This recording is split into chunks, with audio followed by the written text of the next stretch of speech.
Bienvenue dans cette nouvelle vidéo. Nous allons voir comment fonctionnent les nuances de couleurs. Alors, vous utiliserez tout simplement les échelles de couleurs ou encore les nuances de couleurs de la mise en forme conditionnelle pour résumer certains ensembles de données. Comme les règles de mise en surbrillance des cellules, une échelle de couleurs utilise l'ombrage des cellules pour afficher les différences de valeur de ces cellules-là. Donc, dans cette vidéo, on va donc voir comment appliquer les échelles A3 et les échelles A2 couleurs. Donc, ici, dans cette feuille de calcul, on a tout simplement les années qu'on a représentées avec les rendements annuels des investissements des stocks dans la colonne B. Ensuite, les bons de facture dans la colonne C. Et enfin, les bons d'obligation dans la colonne D.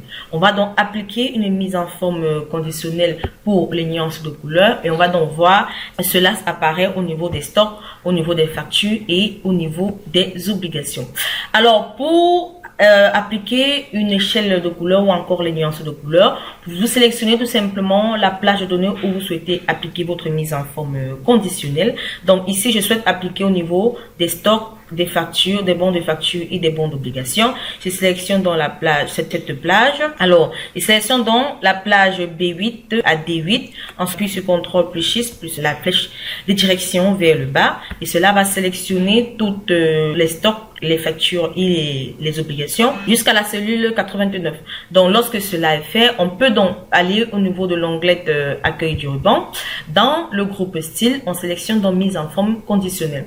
Donc, dans mise en forme conditionnelle, on clique dans sur nuances de couleurs et là, on a une multitude de nuances de couleurs qui apparaît. Donc, vous pouvez tout simplement choisir ici un type de nuance qui vous correspond.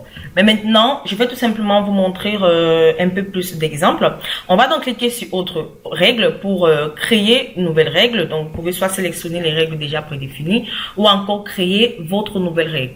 Alors, dans la boîte de dialogue nouvelle règle de mise en forme, on va donc sélectionner, mettre en forme toutes les cellules d'après leur valeur. Et ici, au niveau des styles de mise en forme, on va sélectionner les échelles à 3 couleurs et non les échelles à 2 couleurs. Donc ici, échelle à 3 couleurs. Alors, lorsqu'on sélectionne donc l'échelle à 3 couleurs, on peut donc ici venir au niveau du minimum. On va cliquer la valeur de minimum, la valeur, le type de minimum, c'est la valeur inférieure, effectivement, qu'on va tout simplement laisser avec la couleur rouge pour représenter que toutes les valeurs inférieures seront en rouge. Le milieu sera tout simplement les centiles qui sont de 50, qui seront tout simplement en jaune et les maximums qui sont les valeurs seront représentés en vert. On peut donc cliquer sur OK et là, on vient tout simplement d'appliquer une nuance de couleur ou encore une échelle de couleur à notre base de données. Alors, comme vous pouvez le constater, étonnamment, Excel apporte donc des petites modifications à l'ombrage de couleur de chaque cellule en fonction de la valeur dans la cellule.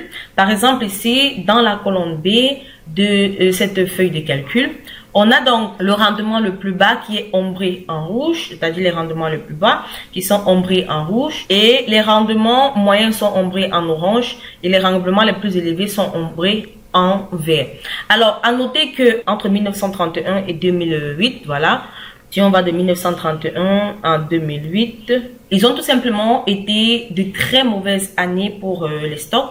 Voilà. À noter que 1931, autant pour moi, et 2008 ont été des années de mauvaises années de stock. Comme vous voyez, 2008 est en rouge et 1931 également est effectivement en rouge. Voilà. Qui ont été des années, des très mauvaises années de stock.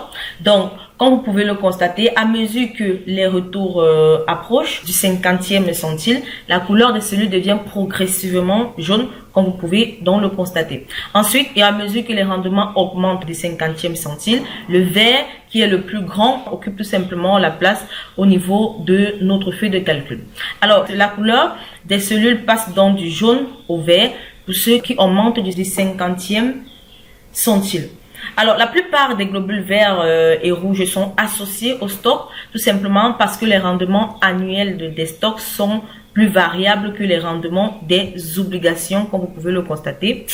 Alors, les rendements annuels de stock, voilà, sont plus variables que les rendements des obligations, ou encore les bons d'obligation. Cette variabilité entraîne donc le retour des stocks grands et petits assez fréquents. Donc, pratiquement tous les rendements annuels des bons d'obligation et des bons de facture sont pratiquement jaunes. Hein. car la faible variabilité des rendements annuels de ces investissements signifie que le rendement intermédiaire se produise la plupart du temps. Donc voilà en quelque sorte comment appliquer donc une nuance de couleur ou encore une échelle de couleur à vos données.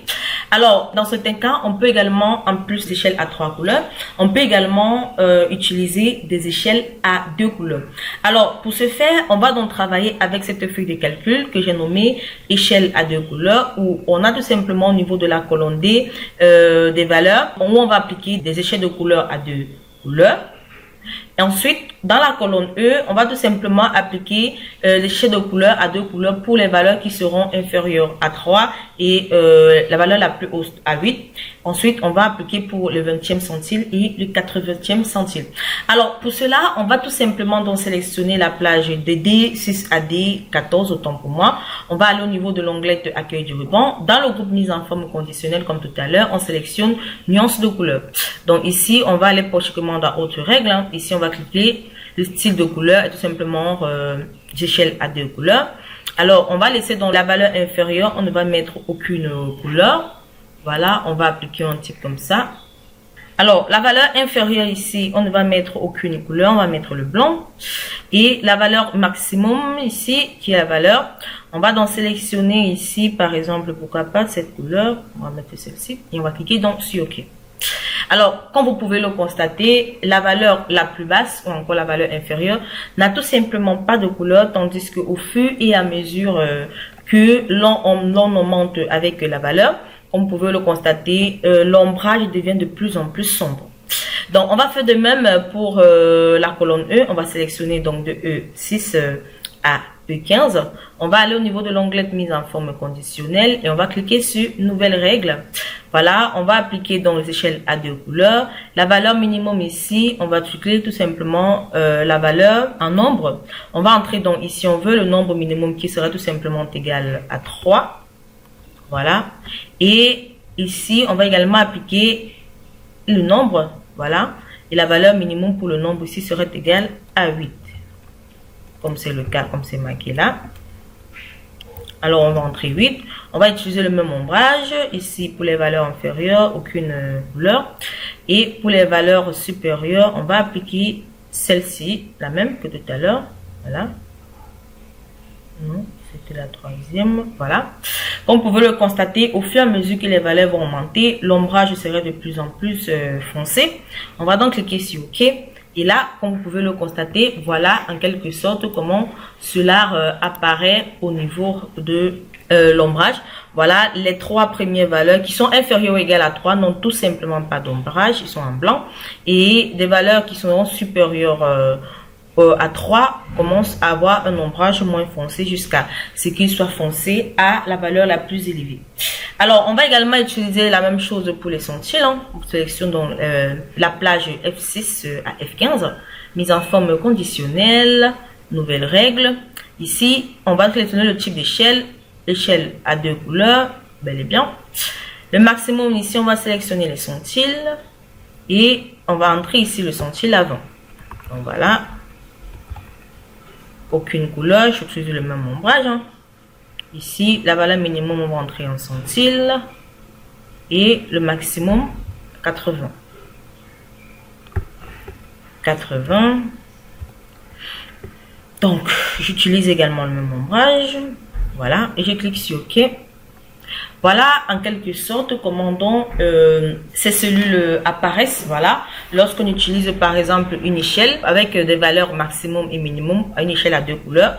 Donc voilà comment cela apparaît. Alors lorsqu'on entre une condition, par exemple ici pour toutes les valeurs inférieures ou égales à 3, n'auront pas d'ombrage et tous ceux supérieurs ou égales à 8 auront donc un ombrage beaucoup plus foncé. Donc voilà comment cela apparaît. Et la même chose pour les 20e et les 80e centiles. Et alors là, comme vous pouvez le constater, dans la colonne D, on a donc choisi de rendre les valeurs les plus basses en blanche et les valeurs les plus élevées en bleu. Et de fur et à mesure, comme vous pouvez le constater, que le nombre augmente, l'ombrage devient de plus en plus sombre. Dans la colonne E, on a tout simplement choisi de rendre les valeurs inférieures ou égales à 3 blanches et les valeurs supérieures ou égales à 8 en bleu. Et pour les nombres entre 3 et 8, puis à mesure que les nombres augmentent, l'ombrage devient également de plus en plus sombre. Et enfin, dans la plage F6, voilà, à F15, on a choisi de rendre les valeurs dans les 20% inférieures de la plage en blanc. Voilà, il y a uniquement la première valeur, la première, la deuxième, la troisième et la quatrième valeur. Et les nombres dans les 20% supérieurs sont tout simplement en bleu.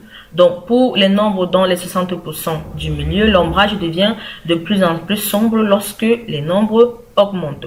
Voilà donc en quelque sorte comment utiliser les échelles de couleurs. On a donc ici utilisé les échelles à 3 couleurs et les échelles à 2 couleurs. J'espère donc que vous avez aimé la vidéo. Nous allons nous retrouver très prochainement dans une nouvelle vidéo.